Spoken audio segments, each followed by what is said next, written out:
Olá a todos, sejam todos muito bem-vindos. Deixo aqui o meu bom dia. Bem-vindos ao nosso segundo episódio da série especial SAE Smart Tracks. Meu nome é Thiago Negretti e eu sou mentor de tecnologia e inovação para a transformação digital da SAE Brasil. Hoje estou aqui novamente como host dessa trilha do conhecimento que chamamos de série Indústria Inteligente. Essa série está dividida em 3 episódios. O primeiro, ocorrido em dezembro do ano passado, no dia 10, falamos sobre a fantástica fábrica inteligente. Hoje, dia 19 de janeiro de 2021, vamos abordar como criar um ambiente fabril seguro e mais eficaz pós-pandemia. No terceiro episódio, que ocorrerá no dia 4 de fevereiro, fechamos a série discutindo como melhorar a eficiência logística no cenário atual. Vou falar um pouquinho para vocês como vai ser a dinâmica do nosso evento. Após aqui as minhas boas-vindas e uma breve introdução, vou deixar aqui para vocês aberto para fazer as perguntas e respostas durante a apresentação, assim que a gente começar com os especialistas, que eu vou convidar agora, que é o Alex Stella, o Miguel Martins e o Adilson Nagal. O Adilson Nagal, ele é líder de sistemas e processos de engenharia na T-Systems. Ele é graduado em engenharia mecânica pela USP de São Carlos, possui mais de 20 anos de experiência em TI, atuando principalmente no desenvolvimento e implementação de soluções tecnológicas para as áreas de produção e manufatura. Atualmente, ele é líder do time de desenvolvimento de sistema para planejamento de processos e plataforma de automação de processos na T-Systems do Brasil. Seja bem-vindo, Adilson. O Alex Stella, o Alex ele é gestor de produtos fiscais na T-Systems, ele tem mais de 20 anos de carreira e grande experiência na área de TI, possui forte atuação em sistemas financeiros, controlling, fiscal, recursos humanos e logística. Atualmente ele lidera equipes multidisciplinares para entrega de sistemas e produtos fiscais e também na gestão de portfólio dentro da área de Digital Solutions na T-Systems. Seja bem-vindo, Alex. E também convido o Miguel Martins. Ele é PU Sales Digital na T-Systems. Ele possui mais de 16 anos de experiência na área de TI e Telecom, em empresas de médio e grande porte nas áreas de engenharia, administrativo, comercial e marketing, fornecendo informações e soluções para diversas diretorias.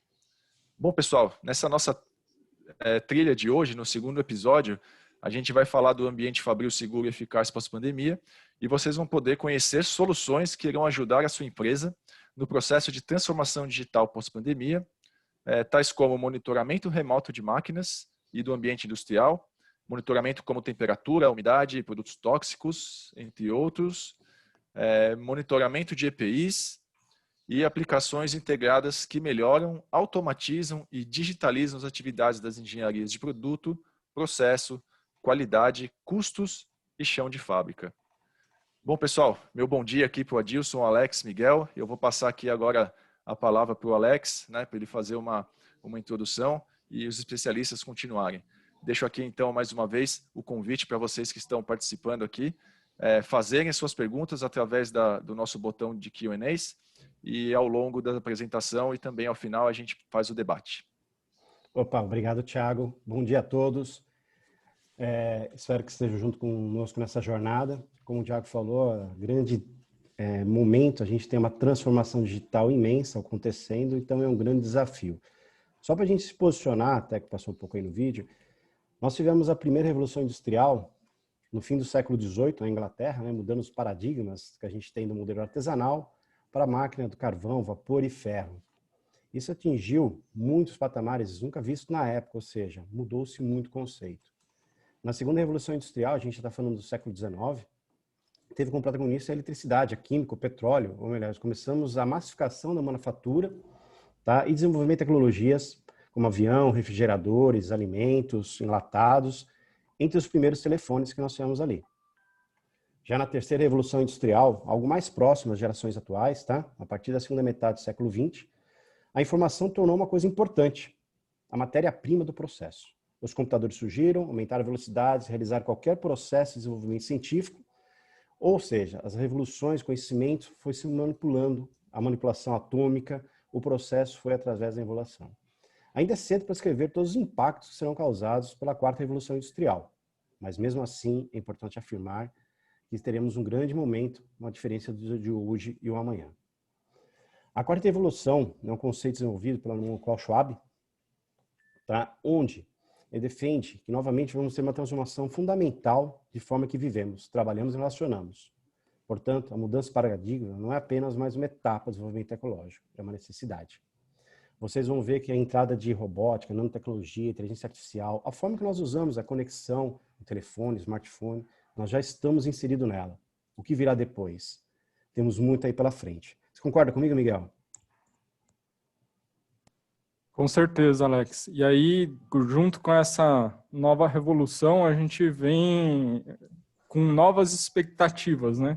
E aí, com novas tendências, novos objetivos que as empresas vêm buscando, que é conectar tudo, transformar no que chamamos, né, de indústria 4.0. Ter as máquinas conectadas, ter as informações da produção ali em tempo real, você ter uma realidade aumentada para poder acompanhar a sua linha de produção de todas as plantas espalhadas por diversos territórios. Então, não é nem internet das coisas, é internet de todas as coisas, né? E com isso vem os desafios, né? Que é a otimização de processo, você ter redução de custo, um ecossistema mais integrado, e assim por diante, além do principal, que é a segurança, que a gente também vai falar um pouco mais para frente, né? E aí até, se a gente fizer um gancho aí com o que a gente está vivendo na pandemia, acreditamos, e a gente vê muitas matérias, que a digitalização acelerou em termos aí de 10 anos, né? Tem à vista algumas empresas aí que deram um boom em termos de entrega, outros tipos de negócios, gerações de receitas e assim por diante. Que nada mais é que a base, né, Alex? Então, perfeito. O que é a mudança, né? O que é a indústria 4.0? Não são só as máquinas, né? Tem que ter uma origem disso. Então, acreditamos nos 3 pilares, né? Que seja o cliente que está demandando aquele serviço, aquele produto, a tecnologia que vai suportar o modelo de negócio. Então, com esses 3 pilares é onde a gente começa a falar um pouco da indústria 4.0, depois um pouco mais para frente indústria 5.0, e aí a gente vai decorrendo nas evoluções, né? Geração de valores, né, Miguel? Exatamente. E aí, mas beleza, até agora a gente falou indústria 4.0, os pilares, como que isso funciona, né, Alex? Como que a gente faz? Como começa? Como começamos? Como começamos? A ideia da indústria 4.0 é transformar os dados que são gerados numa linha de produção em inteligência. Então, tudo hoje gera dado, gera algum tipo de dado. Desde uma geladeira até a linha de produção lá que está produzindo, seja um produto, ou um tipo específico, um carro, ou whatever, não importa, né? Tem ali a linha, seja que ele vá produzir, fazer o processamento de soja, o que ele vai fazer. Então, ele gerou o dado. A gente está aqui no primeiro step, né? Quando a gente fala. Qual o primeiro step? Coletar os dados. Os dados estão lá nas máquinas. Como que coleta os dados? Ou através de alguma interface que a máquina já possua, porque é moderna, tem um PLC, já é toda sensorizada, ou você sensoriza as máquinas. Pega lá, identifica os pontos que podem ser sensorizados, eixos, rotores, motores, colocam sensores de vibração nos 3 eixos, né, o X, Y, Z, para você ter, identificar a temperatura, a umidade, e assim vai, o que aquela máquina vai gerar de informação. A partir daí você transmite essa informação para uma plataforma. E é ali na plataforma onde aquele dado vai chegar e a gente vai armazenar aquele dado e vai começar o processamento daquele dado para transformar em informação. O que é transformar em informação, Miguel? O que você está falando, né? O que você quis dizer com isso, né? Exatamente. Então, você vai pegar lá o dado de vibração, por exemplo, e vai determinar qual é o padrão de vibração daquela máquina, com base em todo o dado histórico que você tem. Então, isso você está transformando em informação, porque a partir dali, você vai identificar que se ele sair daquele padrão, ele pode estar com algum problema. E aí, onde a gente adiciona inteligência? Com machine learning ou inteligência artificial, para quê? Para a hora que acontecer isso, já gerar notificações, já saber qual é a peça, por exemplo, que precisa ser substituída, fazer uma ordem de compra da peça e assim por diante. Então, é ter as tomadas de decisões de forma automática. Mas e aí, como que a gente implanta tudo isso, né, Alex? Estou vendo sua cara de dúvida aí, você deve estar se perguntando. E os desafios, beleza, desafios, vamos transformar em valor, né? Isso, esse gráfico é bonito, mas e na prática? Na prática, nós temos alguns módulos, né, que ao longo dos anos a gente vem acompanhando e identificando e cada vez melhorando, né? O primeiro seria o conectar mesmo o dispositivo. Para quê? Para você conectar a máquina, para você ter o monitoramento remoto e em tempo real, para que você já tenha uma informação básica da máquina. Porque aí você começa a sair do indústria 1.0 e já ir caminhando ali para a indústria 4.0, né? Tem a maturidade. Exatamente. A visualização das informações, você já tem a máquina conectada, você já consegue medir a capacidade daquela máquina e assim por diante, tá? E aí, como eu comentei, você já vai ter um painel ali monitorando aquela máquina, uma planta, já está gerenciando um dispositivo. Se um sensor dá o problema, então, por exemplo, pode acontecer do problema não ser a máquina, de ser um defeito do sensor, é onde você já consegue identificar, para não ter aqueles falsos alarmes. Máquinas que ligam e desligam, por exemplo, já podem gerar vibração, uma alta vibração. Isso é um falso alerta que precisa ser identificado e tudo mais. Então, com isso, você já consegue ter um analítico básico, que é o quê? Fazer uma análise de tendência daqueles sensores, tá? Ter um painel com análise estatística para você ter o histórico e médias e tudo mais, e a detecção da anomalia. E aí você já consegue identificar uma anomalia. Você não consegue ainda montar um modelo de predição para que você faça as manutenções dentro de janelas específicas. Mas a gente vai chegar lá, Alex. Fica calmo. Estou vendo que você está me olhando assim, falando, mas Miguel, e o predição? Como que você faz, né? Que aí entra na parte de o módulo 2. Porque primeiro, lembra do gráfico, né? Transformando dado em informação. A gente montou o módulo 1, agora a gente vai no módulo 2, vai carregar, vai reunir todas aquelas informações que a gente coletou no módulo 1, tá? Para quê? Porque as máquinas estão ficando cada vez mais inteligentes. E aí você não precisa ter um especialista naquela máquina o tempo todo, porque aumenta o custo, né? Aumenta o custo de produção, aumenta o custo operacional e assim por diante. A ideia da indústria 4.0 é reduzir o custo e ter uma maior eficiência. Então, a partir daí, você já consegue ir transformando aquele dado em informação, para que você filtre as informações que são realmente necessárias, para que você faça uma detecção de anomalia antecipada, para que você monte um gráfico de manutenção preditiva, usando toda a massa de dados. Então, você tem a massa de dados lá já na solução, você vai ter o algoritmo de inteligência artificial e o cockpit de monitoramento. O que é isso, né, na prática, né, Alex? Os dados sendo gerados, passa por um modelo que identifica os padrões daqueles sensores ou da máquina que esteja sendo enviados ou através de um PLC ou através dos próprios sensores, como eu comentei, a gente não precisa se limitar. E todos os dados são processados e mostrados em um dashboard. E com base nessa informação, você já consegue fazer uma análise da causa raiz daquele problema, ou do que pode ocorrer um problema, vamos dizer assim. E para isso, existe um cronograma de manutenção que a gente pode criar com base nas informações ali, esse é o resultado da parte do analítico, né, de analytics e tudo mais, machine learning e inteligência artificial. Então, se a gente olhar aqui, a anomalia começou aqui. Ah, mas por que começou aqui, Miguel? Vamos falar desse segundo sensor, né, de baixo para cima. Ele tinha um padrão de vibração. Então, seu padrão alterou. Ou seja, ele está começando, a máquina está iniciando uma anomalia. Tá? E aí a gente tem as manutenções agendadas. Para quê? Para que você se programe para aquela parada da máquina para executar a operação, a manutenção, sem que haja uma parada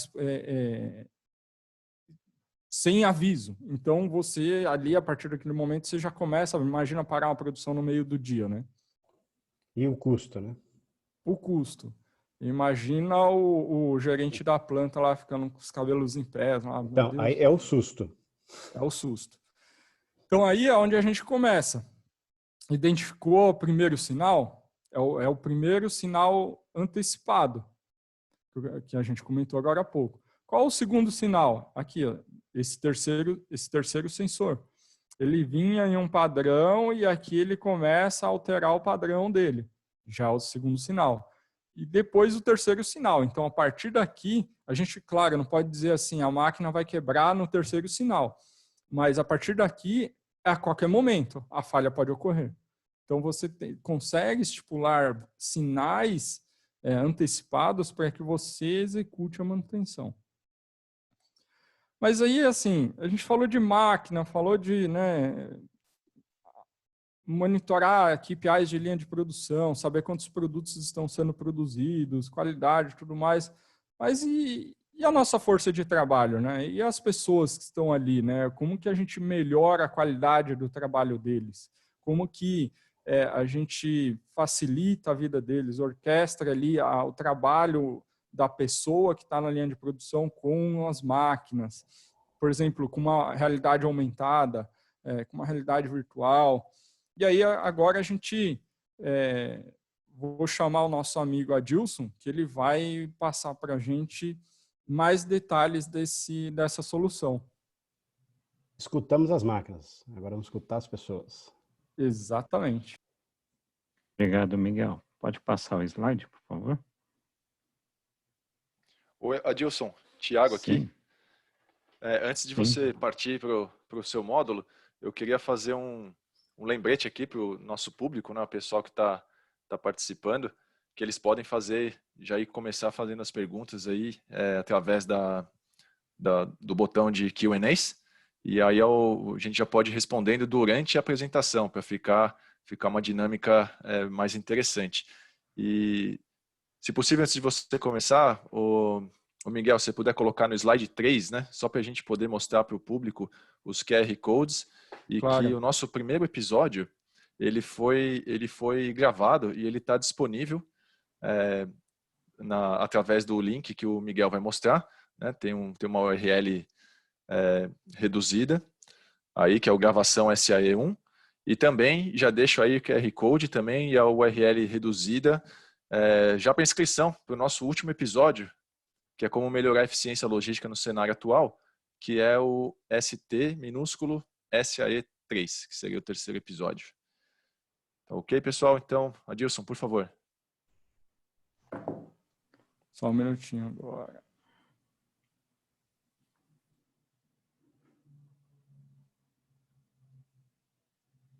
Obrigado, Miguel.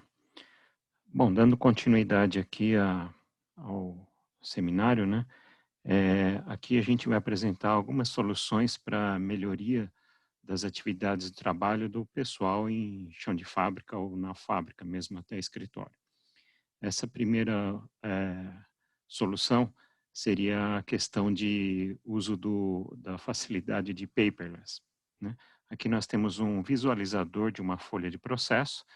Ela pode ser visualizada no chão de fábrica através de terminais de consulta, ou tablets, ou dispositivos móveis, até celulares, né? Onde você vai ter informação de como fazer, ou seja, a instrução de trabalho de forma online, sem ser impressa no chão de fábrica. Então, a informação é precisa, correta e disponível naquele momento para o operador, de como fazer, como fabricar ou como montar o produto final.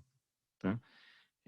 Ainda no tema de digitalização, e aqui em Paperless, nessa tela a gente pode ver que você também pode fazer o reconhecimento do uso de EPIs no posto de trabalho, seja através de reconhecimento com tecnologia de RFID, ou até agora com reconhecimento através de imagens, com câmeras, que a gente vai ver nos slides da frente.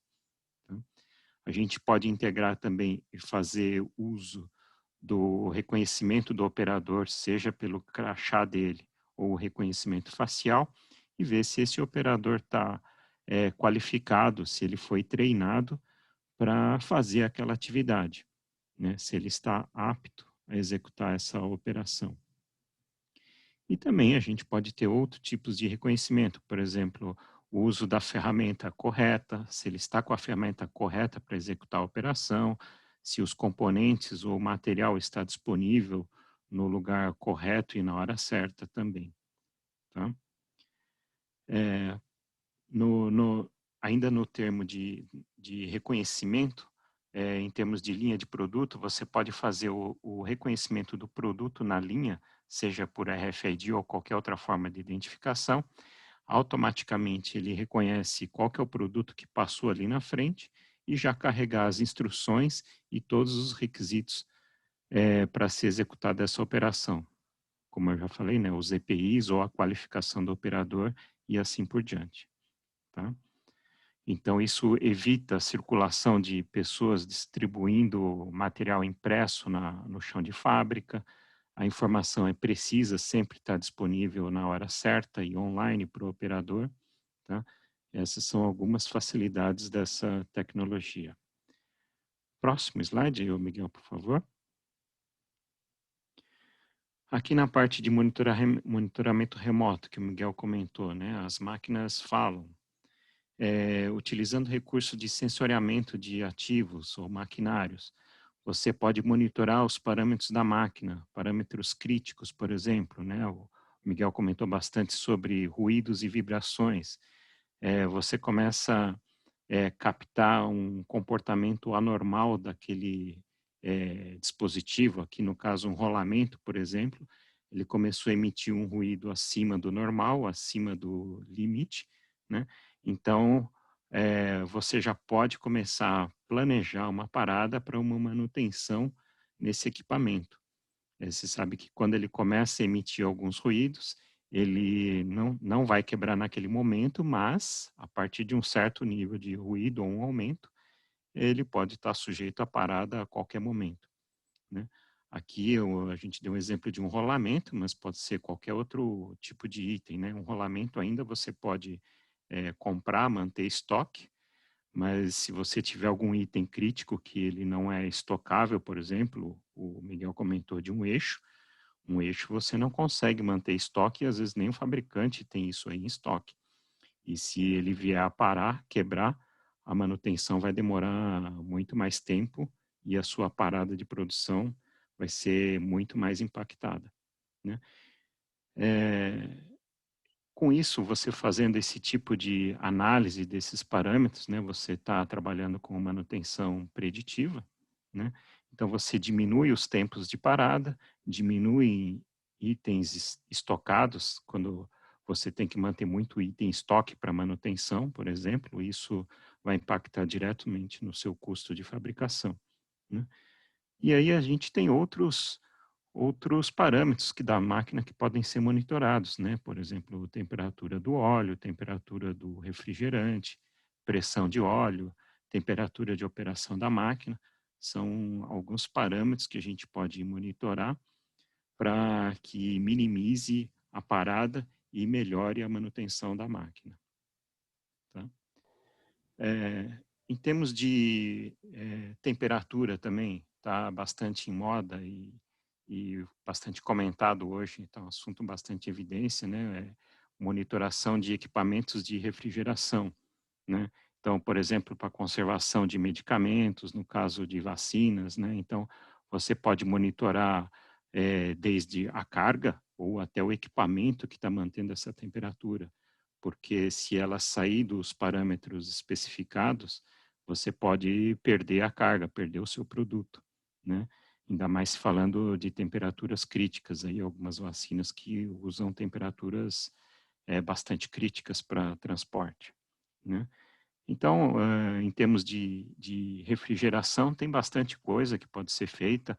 Aqui a gente está dando exemplo de maquinário, mas pode ser feito desde o que eu comentei, transporte de medicamento, mas você tem balcão frigorífico em estabelecimentos comerciais, né?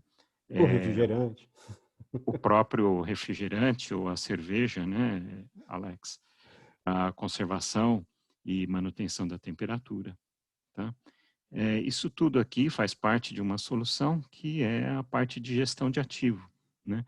Então, você tem todo o controle e gestão do seu maquinário, a gestão do seu ativo fixo, desde aquisição, custo de aquisição, catálogos e esquemas elétricos da máquina, você pode armazenar tudo no controle do ativo, as intervenções, a manutenção, as manutenções que foram feitas no equipamento, né? Catálogos digitais, como, por exemplo, instruções de como fazer manutenção, como acessar determinadas partes da máquina e, como o Miguel também comentou, algumas imagens em realidade virtual ou realidade aumentada para auxiliar ainda mais da forma digital como que a pessoa que vai executar a manutenção ela tem que chegar naquele ponto da máquina, sem estar presente na máquina ou estar lá do lado.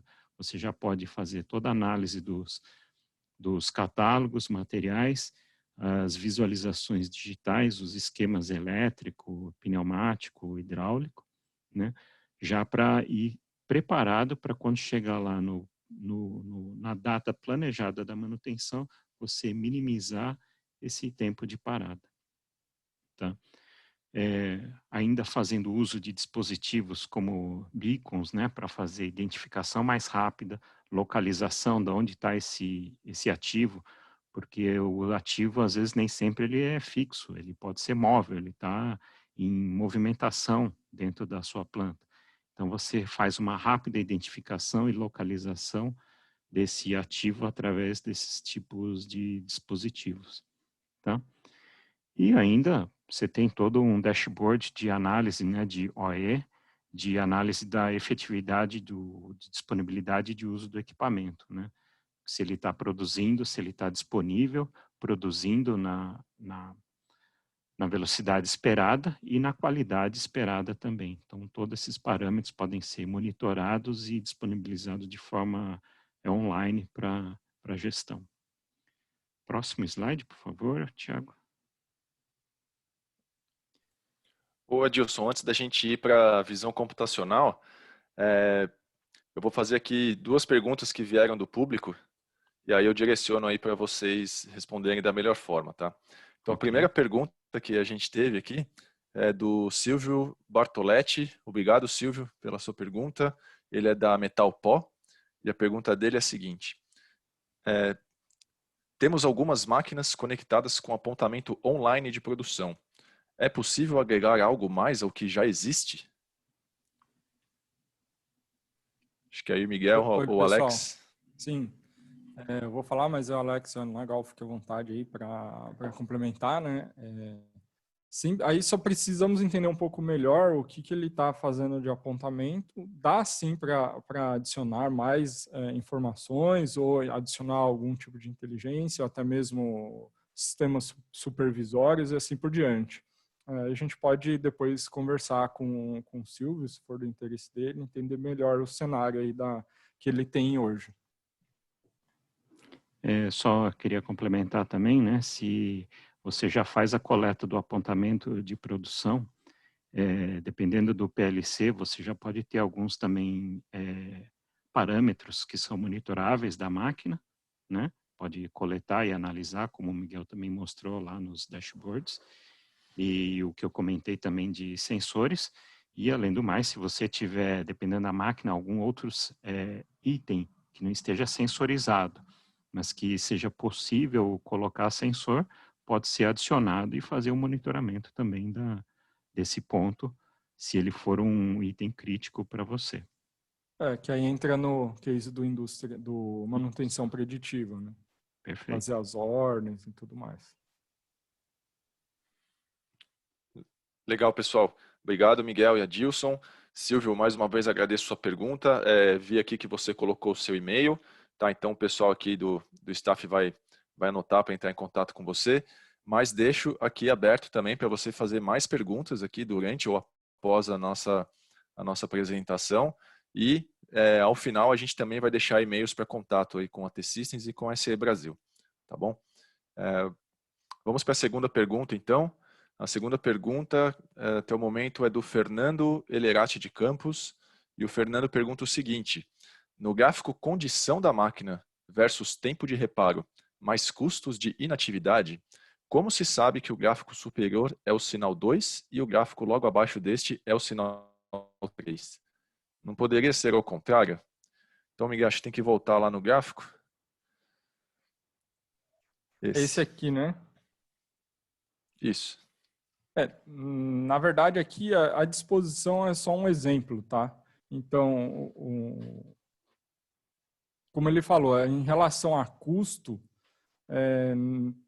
não necessariamente, por exemplo, dependendo aqui, a gente está falando de uma máquina inteira, né? O custo desse pode ser maior do que esse, ou menor do que esse, ou... Então, aqui a gente não olhou a relação de custo, e sim se a máquina vai parar. Então, se o hardware físico está com defeito e vai parar a produção. Não se o sensor 1, 2 ou 3 tem um impacto maior no custo. Eu não sei se na é verdade, essa... é escutar os sinais, né? São vários sinais que estão emitindo pela máquina. E aí, o que nós colocamos aqui do custo é uma parada não programada da máquina, ela pode gerar uma parada de produção. Esse impacto pode gerar, em cadeia, o processo, né? Não Isso aí pode... necessariamente pelo sinal 1, 2 ou 3. Exatamente, pode virar uma bola de neve. Então, vamos supor, tá? Por causa do sinal 3, que tem um custo de R$20, você pode parar uma produção de fabricação de, sei lá, carros. Você parou e ao invés de você produzir 1.000 carros naquele dia, você vai produzir 200. Então, você teve um custo operacional muito maior, por exemplo. Excelente.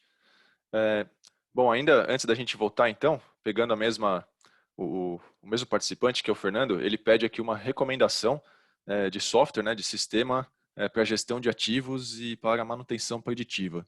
Vocês podem dar alguma recomendação para a gente? Eu vou Esse eu puxar acho a que sardinha. então. Eu sou suspeito. Nós temos diversas soluções dentro de casa e a que o Adilson está mostrando agora é justamente uma solução que endereça tudo, além de tudo isso que ele perguntou, que é ele ainda endereça controle de qualidade, gestão de bom e uma série de outras coisas. Mas eu vou deixar o Adilson falar que ele é o especialista nesse negócio. É o pai da criança. Isso, Exatamente. Essa solução que nós estamos apresentando, ele não só faz a parte de gestão de ativo, mas por você ter os ativos cadastrados, né, seja ativo máquina ou ativo ferramentas, né, instrumentos de medição, mas uma vez que você tem tudo isso cadastrado no seu banco de dados, você utiliza isso daí também para a geração das suas instruções de trabalho, que é o que eu mostrei no slide anterior e está nesse aqui também, seja ele impresso, documento impresso, ou de forma online disponível na fábrica, tá? Mas também toda a parte de documentação para controle de inspeção, se for setor automotivo, também toda a parte de documentação da qualidade, né? TS e ATF, né? Controle de FEMEA, gestão de bom, que o Miguel comentou, toda a gestão de estrutura de produto, né? Controle de modificação, histórico de modificações, tá? Então, toda a parte da documentação de processos e qualidade e gestão de ativos podem ser controlados pela solução. Tá? E aí, acho que como o pessoal tem o contato também, depois pode enviar para você material ou agendar uma conversa específica sobre o segmento para você. Tá? Legal, pessoal. Perguntas, então, até o momento respondidas. Lembrando aí que os nossos participantes podem continuar fazendo através do Q&A, mas vamos, por hora, vamos continuar então com a apresentação do Adilson para a visão computacional. Isso.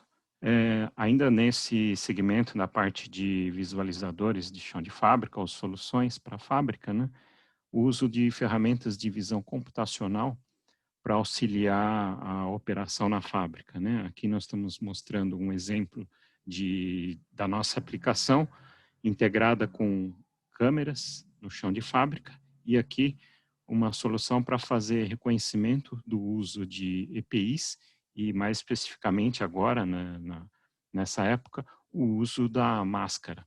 Tá?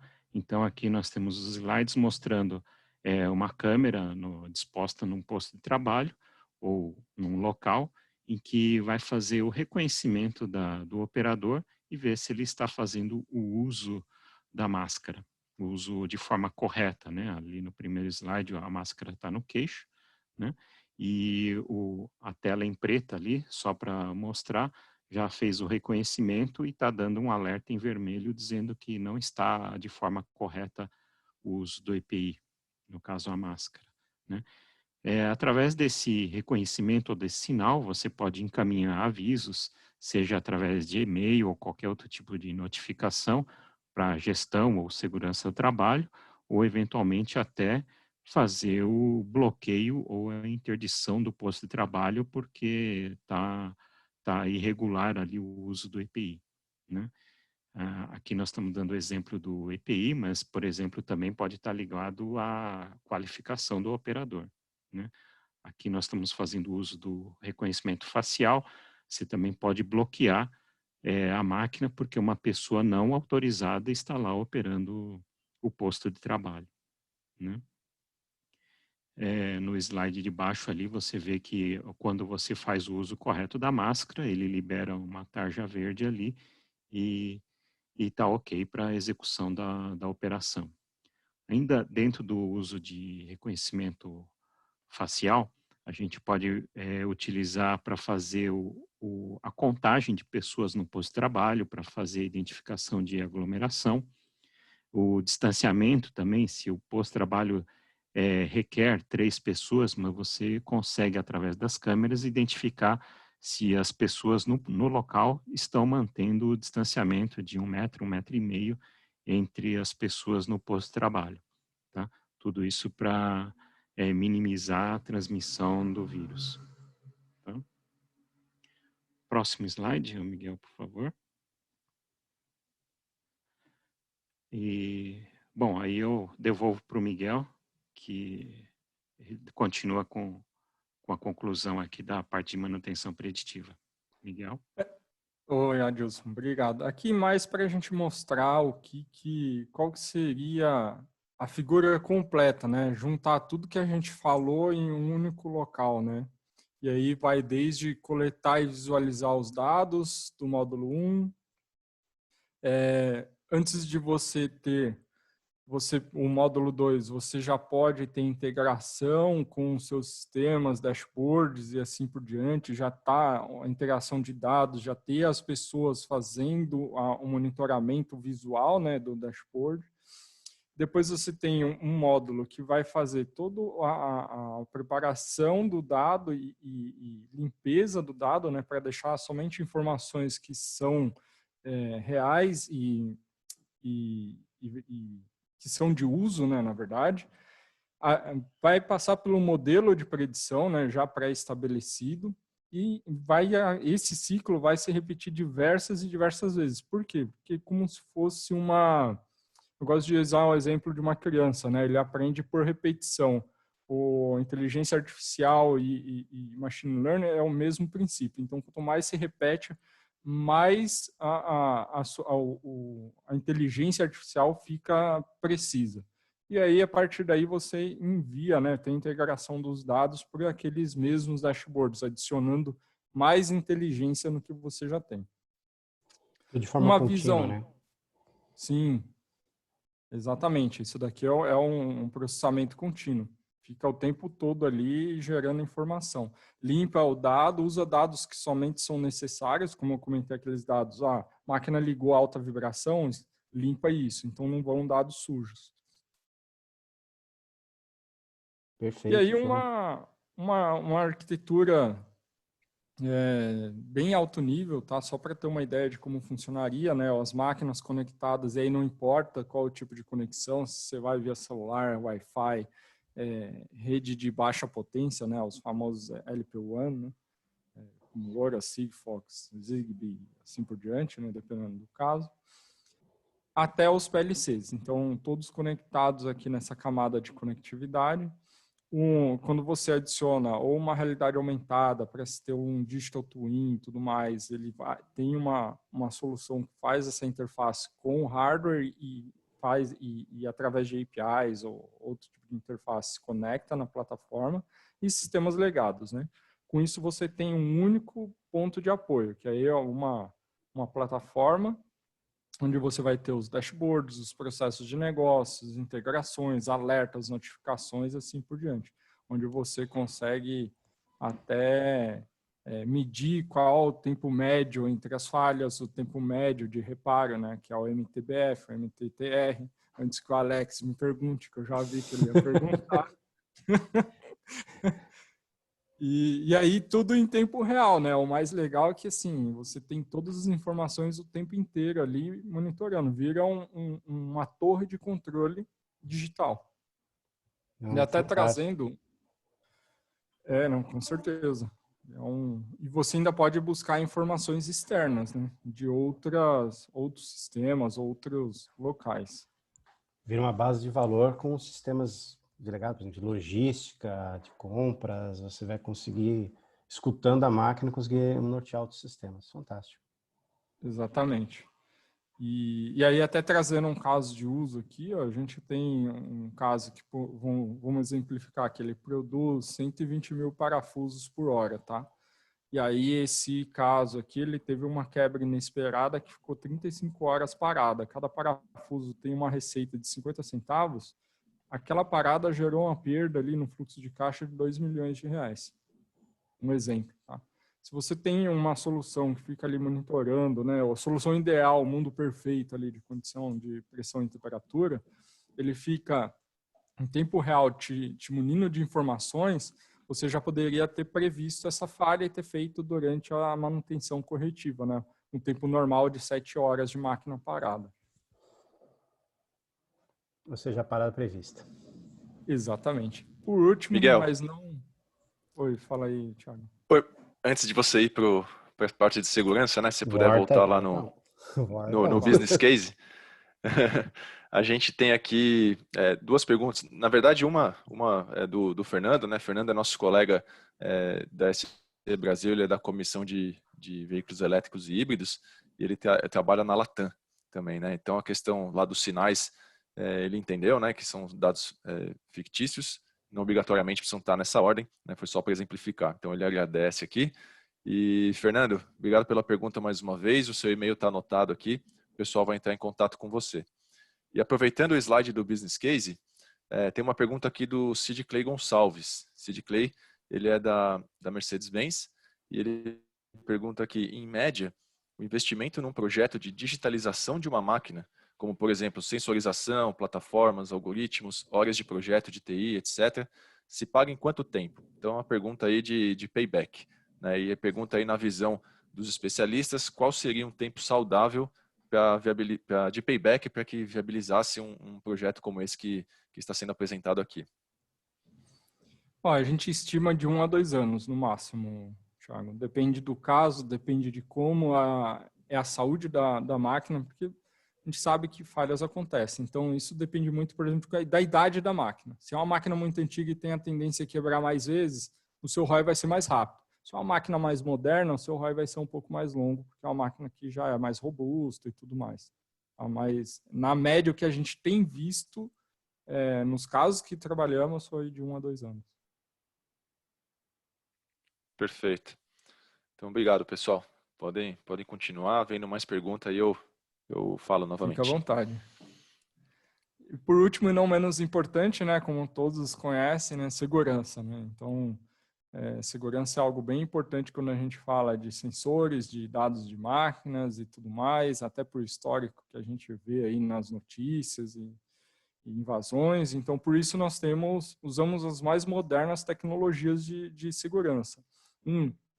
Nós temos agents, né, ou agentes que são instalados nos PLCs ou nos computadores industriais que conectam no PLC, né, que é melhor dizendo, e nos sensores também. Então, esse computador industrial ele tem um agente que se conecta com a nossa plataforma, estabelece uma conexão segura, usa um TLS, por exemplo, usa um protocolo de comunicação ALF2.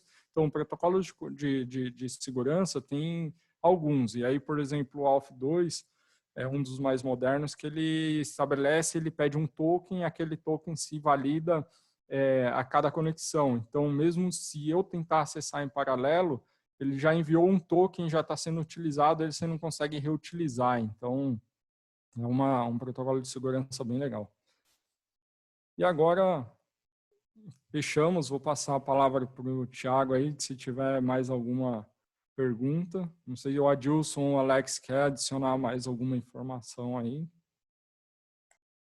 Eu tenho uma sim, Miguel, enquanto o Thiago está coletando ali. Dentro do cenário que a gente apresentou, com uma empresa, se puder contextualizar, seu Adilson aí, para a gente trazer à mesa, a empresa ela pode estar em diferentes níveis de maturidade. Pode estar numa indústria 1.0, 2.0, 3.0. Como que a gente mapeia isso? Como você enxerga o mapeamento disso?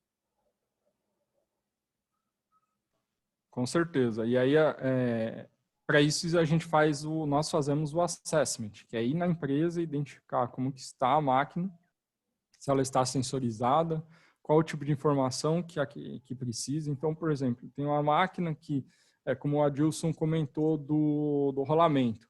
Ele precisa ter um sensor de ruído. Tem máquina não, tem máquina que precisa ter o sensor triaxial, que a gente fala, né? Que é medir a vibração em todos os eixos. Em máquina que, além desses, pode ser uma combinação deles com mais um sensor de temperatura. Então, dependendo da temperatura, ele tem uma maior vibração, então não necessariamente é um problema, que são os falsos alarmes, os falsos alertas. E é onde a gente cruza. Aí você pode também, tem casos que a máquina antiga, ela tem um PLC, mas ela não coleta, não tem todas as informações ali no PLC da máquina. Então, a gente faz uma solução híbrida. Pega um computador industrial que conecta no PLC, conecta nos sensores e cruza as informações. E aí, vamos supor, a máquina está ligando ou desligando, sabe que ali vai gerar uma vibração mais alta. Então, é sempre junto com as pessoas que trabalham no dia a dia, porque a ideia da indústria 4.0 é facilitar o trabalho e otimizar o trabalho do time da operação da indústria. Identificar quais são os padrões ali para que ele consiga tomar a decisão mais rápida. Então, ele sabe quando a máquina vai dar algum tipo de defeito, aonde que normalmente dá? É por causa de vibração? Mas se a vibração é X e a temperatura é Y, não é defeito. Então, essas pessoas têm um conhecimento muito grande que a gente só pega aquele conhecimento, coloca no sistema para ajudar ele no dia a dia, para que fique visual. Então, se acontecer aquele padrão, ele não precisa ficar olhando máquina a máquina para ver se está naquele padrão. Vê o nível de vibração, mas qual a temperatura? Não, já está lá no dashboard. Basicamente é isso. E não só a análise da máquina em si, né, que o Miguel comentou, mas tanto de fazer o levantamento, não só a máquina, mas os arredores também, porque tem máquina que está do lado e pode estar causando influência de vibração. Por exemplo, uma prensa próxima pode gerar ruídos e vibrações que podem estar sendo captadas, né? Então, e outra, infraestrutura também. A máquina não está sensorizada, pode ser coletado, mas e a fábrica? Ela possui rede disponível para fazer a transmissão desses dados, né? Tudo isso faz parte desse levantamento, né? Para fazer a coleta desse ambiente aí, dessa máquina. Tá? Isso, e aí preparar a solução, né, Adilson? Exatamente. É primordial, assim. Acho que não tem solução sem o assessment. Por isso que quando a gente fala, a gente sempre fala aqui nesse caso, em casos hipotéticos, claro que a gente já teve experiência na indústria, já vivenciou, mas cada caso é um caso. Perfeito, pessoal. Aí a importância do assessment, né? Para a gente poder entender realmente como é que está o ambiente fabril e identificar exatamente os pontos onde a gente pode, através da tecnologia, implementar as melhorias. Pessoal, a gente está caminhando, né, para o começo do fim, né? Vamos falar dessa forma. A gente ainda tem um tempo aí disponível com o pessoal. Eu gostaria de receber mais perguntas aqui dos nossos participantes, mas enquanto essas perguntas vão chegando, tem aqui uma pergunta, na verdade eu tenho mais de uma, né, mas que eu gostaria de fazer para vocês. Então vamos lá. A primeira pergunta é em relação aos associados da SE Brasil, né? Então, os associados da SE Brasil, eles vão desde estudantes, passando por especialistas, até os executivos se levam, né? E essas novas tecnologias que estão entrando, né, e que a gente está apresentando aqui nessa série especial do Smart Track, elas estão cada vez mais em evidência. Então, a pergunta para vocês é como que o associado SE Brasil, esse estudante, esse profissional, como ele pode se preparar para essas novas tecnologias, né, como o monitoramento inteligente, a gestão e a interpretação de grandes volumes de dados. Vocês apresentaram, né, tem a solução aí na indústria, mas para o pessoal que está fora, que é do nível executivo e precisa se preparar um pouquinho mais, ou estudante que quer começar a entrar nessa área de uma maneira mais técnica, queria ouvir de vocês, especialistas, a opinião a respeito. Aí são duas fontes de informações, né? Eu vejo, e aí a Dilson e a Alex fiquem à vontade para adicionar o comentário de vocês. Né? Nós temos informações mais executivas através dos relatórios, né, de grandes empresas aí que fazem pesquisas e tudo mais, que podem direcionar, por exemplo, no percentual de redução de custo, de eficiência operacional, e aí, consequentemente, você melhora a qualidade do seu produto, mantém market share e assim por diante.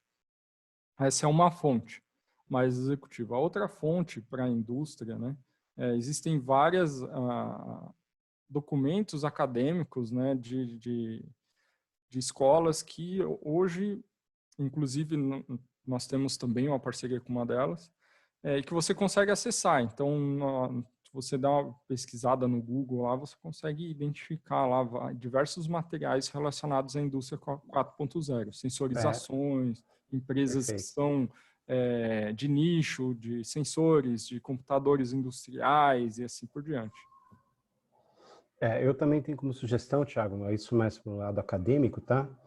O Klaus Schwab, ele escreveu A Quarta Revolução Industrial, é uma literatura bem legal para quem está começando, tá? E tem uma literatura do Martin Ford, que é sobre, como é que se fala, as máquinas, o futuro das empresas, tá? O robô e os futuros das empresas, que é bem legal, que fala um pouco sobre alguns problemas de robótica, alguns problemas que às vezes dá discussão no mercado em relação à IA. São livros bem bacanas para você ter um norte, né, de pessoas que estão estudando sobre o assunto, que eu acho que para a parte acadêmica é bem legal. Legal, pessoal. Sim, inclusive... Vamos continuando aqui. Só adicionar Por favor, um Miguel. comentário, Thiago. No LinkedIn, Vale. esses últimos dias, tem vários posts de IoT, que é o uso da inteligência artificial com IoT. Então, uma boa ferramenta aí para quem está aprendendo, e algo que é gratuito, um aluno consegue entrar lá e ler e ter a informação direto do mercado, né? De pessoas que estão ali na linha de frente. Sim, e a importância de estar conectado também, né, com organizações como a própria SE Brasil, para estar ligado nas tendências, né, e poder ir atrás do conteúdo para poder ficar atualizado. Eu também posso comentar aqui, recentemente teve um curso do próprio Senai sobre Indústria 4.0, né, com o programa Rota 2030, que também o pessoal pode procurar para poder se atualizar. Enquanto vocês respondiam, chegaram aqui algumas perguntas. A primeira pergunta que eu vou fazer aqui é da Adriana Rovider, não sei se eu pronunciei correto o sobrenome. Ela é do IBEMA e a pergunta dela é a seguinte: e quando as indústrias não possuem capital humano especializado em automação industrial? Em geral, as empresas possuem equipes de manutenção, mas são carentes de profissionais de automação, que podem facilitar a implantação de melhorias em indústria 4.0. Qual a orientação nesse caso? Acho que vai um pouco na linha do que a gente estava conversando também. Se vocês puderem Sim. adicionar mais alguma coisa para a Adriana. Na verdade, assim, nós temos um time especialista em automação industrial. Então, se ela precisar de ajuda, a gente pode, com certeza, colaborar com isso. Tá? Eu só queria complementar também que, justamente nesse caso que a Adriana colocou, né, as pessoas que atuam em manutenção vão fazer uso da ferramenta, né, que o Miguel comentou, mas o conhecimento que elas têm de manutenção vão ser bastante úteis, né, nessa implantação, porque eles sabem onde que a máquina quebra, eles sabem onde que tem que pôr o sensor, porque aquele ponto da máquina é um ponto crítico, entendeu? Eles sabem, esse rolamento é o que dá maior índice de quebra aqui na empresa, então tem como a gente prever quando que ele vai quebrar? Ah, tá bom. O que que acontece com... ele sempre dá problema, é um rolamento caro, não dá para a gente estocar. Ótimo, esse já é um ponto para se colocar um sensor, entendeu? Ou esse eixo sempre quebra, é um eixo que não existe para reposição, tem que ser fabricado especialmente, né? Então, esses depoimentos das pessoas de manutenção são ricos e úteis para se desenvolver justamente a automação e fazer toda a base de conhecimento e análise para gerar aqueles pontos que o Miguel comentou. Tá? Então, assim, a parte de automação, nós temos bastante solução, mas é um trabalho em conjunto e que vai unir, né, o conhecimento das duas frentes. Tá? Perfeito, Adilson. Pessoal, eu tenho mais uma pergunta aqui do Fernando, né, da Latam. Essa pergunta aqui é bem interessante. É possível fazermos preditiva especificamente na parte elétrica ou eletrônica de uma máquina sem usarmos parâmetros mecânicos? Por exemplo, atuação em um ponto do circuito no qual ocorreu um mau contato ou erro de operação de um transistor. Se sim, como isso pode ser feito? Sim, Eu dá para posso. fazer. Vai lá, Adilson. Pode começar, Miguel, se você quiser. Não, pode ir. Então, eu já vi alguns casos desses aqui. Então, por exemplo, especificamente, né, mau contato ou mau funcionamento, você, por exemplo, pode fazer alguns monitoramentos com temperatura, né? Especificamente, mau contato gera um ponto de calor ali. Então, você pode fazer esse tipo de monitoramento, né? Então, aí seja sobrecarga, mau funcionamento de um componente, tem várias formas de fazer esse monitoramento, né? Um erro de operação de um transistor, né? Vamos falar basicamente de um modo simplista, né? Um chaveamento. Você pode ficar fazendo tanto monitoramento por corrente ou um monitoramento lógico do funcionamento das partes eletrônicas do seu equipamento. Tá? Isso, assim, como a gente já falou, é muito diverso, então tem que ser feito caso a caso. Se você tem um ponto que está crítico ali, deve ser analisado, feito um assessment e ver como pode ser monitorado e analisado esse ponto crítico da sua máquina. Isso. Pode Até mesmo continuar, pela Martins. corrente, amperagem e tudo mais. Né? Exatamente. Tá até Perfeito, pessoal. emendando ainda em corrente, né? Por exemplo, você pode monitorar sobrecarga de máquina. Você está, eu estou falando máquina, mas a gente está falando de dispositivo mecânico, né? Mas o Fernando colocou de dispositivo elétrico, né? Então você pode estar sobrecarregando um equipamento elétrico, um motor, por exemplo, um ar-condicionado. Você faz o monitoramento da corrente, você já vê qual que é o índice de carga que está sobre aquele motor ou aquele dispositivo.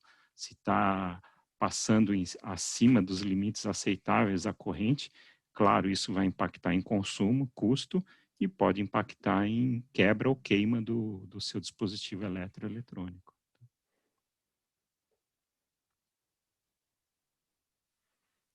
Perfeito. Obrigado, Adilson, Miguel, pela resposta. Mais uma vez aí a importância da avaliação, né, do assessment, de como está o equipamento e também de como é vasto o universo aí do sensoriamento, né? Então, eu vou aqui passar para a pergunta do Antônio Biancardi. O Antônio ele é da Serbian Engenharia de Veículos Limitada e a pergunta dele é: como é criado o algoritmo de uma máquina mais velha, desconhecida em função da coleta de dados? Como é feita a coleta de uma máquina desconhecida e qual o tempo para determinar este algoritmo? Na verdade, aí o que a gente precisa entender, a máquina não, se ela é desconhecida ou não, isso não é um problema, tá? A gente só precisa entender como coletar. Se essa máquina tem um PLC, a gente consegue identificar como coletar essa informação do PLC por um computador que fica à parte. Eu falo um computador, mas é algo bem robusto, tá? É um gateway industrial.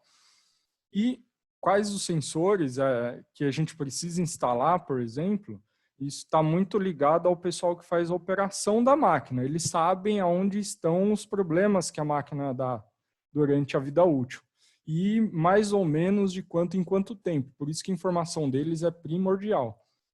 E aí, com base nisso, instalamos os sensores, conectamos o gateway industrial nos sensores e no PLC, se houver, e pega essa informação do time, imputa no sistema, tá? E começa a armazenar. Então, o ideal é pelo menos uns 6 meses para ter um volume de dados, dependendo da quantidade de dados. Se o volume de dados é alto, a gente em menos tempo consegue ter. Se a gente já um modelo já um pouco mais maduro, mas é aquela velha história, como uma criança. Você ensina a andar, engatinhar, você ensina a andar, depois anda sozinha, depois começa a falar, então tem uns processos, não dá para pular. É um processo de aprendizado mesmo. Legal, Miguel. Obrigado. Bom, aqui eu vou aproveitar. O Silvio ele pergunta, né, se essa live vai ser disponibilizada para compartilhamento. Vai sim, vai ficar disponível no site. No término da apresentação a gente vai deixar, inclusive, qual o QR Code, né, do episódio passado e qual que vai ser a URL curta para esse de hoje. Bom, já está aí na tela, ó, episódio 1, né, que foi o Bem-vindo à Fantástica Fábrica Inteligente, o futuro é agora. Então está aí o QR Code, né, vocês podem apontar a câmera do celular ou então no Bitly com o /gravação, gravacal, né, SAE1, tem a gravação do primeiro episódio e esse em breve vai estar disponível também com o Gravacal SAE2. Tá? E já fica aí também o registro para o nosso próximo episódio. Bom, o Fernando ele fez mais um questionamento aqui. Por diferencial de resistência elétrica não seria uma opção na questão ali ainda de usar os parâmetros Sim, mecânicos ou usar parâmetros elétricos, né? Acho que... com certeza. Legal. Com certeza. Ok, então acho que está respondido aqui também. Pessoal, vamos caminhando aqui, eu vou fazer um último questionamento aqui, uma última pergunta. Aí após essa última pergunta, eu deixo aberto aí, passo a palavra para vocês fazerem as considerações finais e aí a gente, na sequência, encerra esse segundo episódio. Tudo bem? Então vamos lá. Na questão aí de cybersecurity, pergunta aí vai para vocês três. Quais os protocolos e certificados de segurança utilizados para que os clientes se sintam confortáveis quanto à cibersegurança e também a privacidade de dados, né? Visto que a gente aí tem os dados dos operários também, né? Isso. Exatamente. Então... Está vigente desde agosto, né? Exato. Acho que vale a pena a gente falar sobre isso também. Sim, na verdade... Como o LGPD, você precisa ter autorização, né, de uso do dado do funcionário. Com relação às certificações, a gente usa todas as certificações padrões de mercado. Inclusive, a T-Systems tem uma área específica de segurança. E aí, se a gente quiser ter mais detalhes a nível de segurança, eu vou convidar esse nosso amigo para conversar com esse nosso time de segurança. Eu não sou especialista, né, de segurança, mas eu sei que, além de estarmos adequados, né, à LGPD, né, nós trabalhamos com todas as regras que são colocadas aí pelo LGPD. Tiago, o LGPD é um grande desafio, porque dependendo da informação que tinha antes, como era coletada, para você avaliar internamente se a informação vai ser dentro interno, está dentro do RH, ou se ele vincula um business. Vou dar um exemplo. Eu tenho uma nota fiscal eletrônica, a nota fiscal eletrônica tem informações que fazem parte ao business da nota, que é do fisco. Ela não tem como não existir, tá? Mas não necessariamente ela precisa estar aberta no sistema. Então, todas essas informações elas têm que ser avaliadas, como o Miguel falou anteriormente, caso a caso, mas sim, estamos bem acompanhando cada situação e onde ele se adapta. Quando for falar hoje em dia sobre isso, ele é muito delicado esse assunto, mas ele está muito em alta. E outra, né, também os dados de usuários, que nem que a gente mostrou lá de qualificação, todos esses dados são armazenados de forma criptografada também, então, mesmo que tiver algum acesso indevido, os dados estão protegidos também. Tá? Então, não só a autorização de uso, mas os dados são criptografados em banco, né? Tá? Uhum. Criptografia, redes fechadas, né? E com várias camadas aí de segurança. Então, é bacana. VPN e assim por diante, né? A gente consegue garantir chave de encriptação 256, 512, Controle de AES. acesso, rastreabilidade. Se a gente começar a falar em protocolos de segurança aqui, tem infinitos, né? A gente vai conversar bastante. Legal, pessoal. Tem um último comentário aqui que é do Irving Frani, né? Que o Irving ele é mentor da engenharia avançada aqui para da SC Brasil, e ele acha muito válido, né, e está dentro dos detalhes de quem realmente está colocando em prática, né, essa questão aí de segurança dos dados. Então, obrigado aí, Erwin, pela participação, né, pelo comentário. Pessoal, então, abrindo aqui para considerações finais, agora são 11h13, a gente ainda tem aí alguns minutinhos. Peço a gentileza aí de vocês, como especialistas, fazerem as suas considerações finais, e aí a gente encerra esse episódio. Ô, Thiago, vou começar aqui, depois eu vou passando para o Adilson e para o Miguel, tá? Meu ponto é assim, importante a gente ver que nós somos um processo de transformação muito contínua e muito agressivo, ou seja, você observa que a quarta transformação, ainda a quarta revolução, ainda ela está em andamento, nem temos ideia de onde ela está se ponteirando, tanta novidade que chega.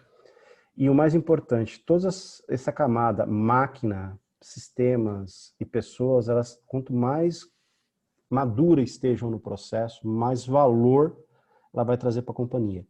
Eu acho que tudo que se busca no final é trazer um valor na cadeia de processo, esse valor traga eficiência, tá? E traga também maior processo de sustentabilidade, que eu acho que é o grande desafio que nós temos pela frente.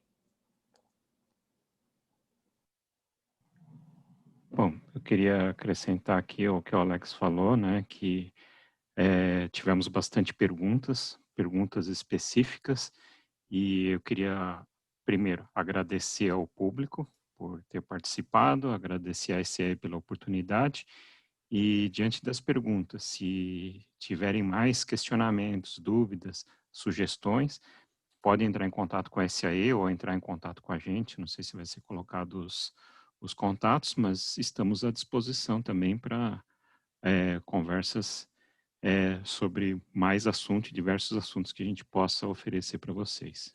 Obrigado. Sim, gostaria de primeiramente agradecer, né, a todos que participaram, estiveram até agora aí com a gente, né, os que não puderam também. E como o Alex e o Adilson falaram, né, conectar a máquina com pessoas e processos seria o melhor do mundo e não é um bicho de 7 cabeças, né? Isso traz sempre uma redução no custo operacional, uma melhoria de eficiência e no final quem ganha, todos ganham, né? A indústria ganha, o trabalho do operário fica mais eficiente e assim por diante. Então, acho que estamos começando ainda. Tá? No Brasil, o que a gente vê é que existem empresas que estão, indústria 4.0 na veia, tudo conectado, tudo rodando, monitorado em real time, e temos indústrias que mal têm sensores. Então, nós ainda temos essa disparidade muito grande ainda. Então, tem um caminho muito longo para percorrer. Obrigado. Legal, turma. Eu também aqui finalizo fazendo meus agradecimentos, mas antes dos meus agradecimentos, gostaria aqui de comentar, né, a participação do Adriano Carbento, né, agradecendo aqui, tem algumas mensagens aqui no Q&As, está agradecendo aqui e dando os parabéns, e também o Erwin também faz um comentário interessante aqui, indo para o lado humano, né, assim como os robôs físicos estão aprendendo a serem colaborativos, tornando a vida no chão de fábrica menos insalubre para o ser humano, ele acredita que no caso dos robôs administrativos e tecnológicos devem aprimorar a qualidade de vida do ser humano dentro do ambiente em questão. É isso aí, Erwin. E essas tecnologias vêm aí para colaborar para que isso, para colaborar com a nossa qualidade de vida aí, né? Muito bacana. Também dá os parabéns aqui. Então, eu agradeço a T-Systems, né? Com esse patrocínio exclusivo dessa primeira série Smart Track, né, com essa série da indústria inteligente que a gente está fazendo. Agradeço a SAE pela oportunidade, a T-Systems e a vocês, especialistas, e claro, todo o staff da T-Systems e da SAE que tornaram possível mais esse episódio aqui.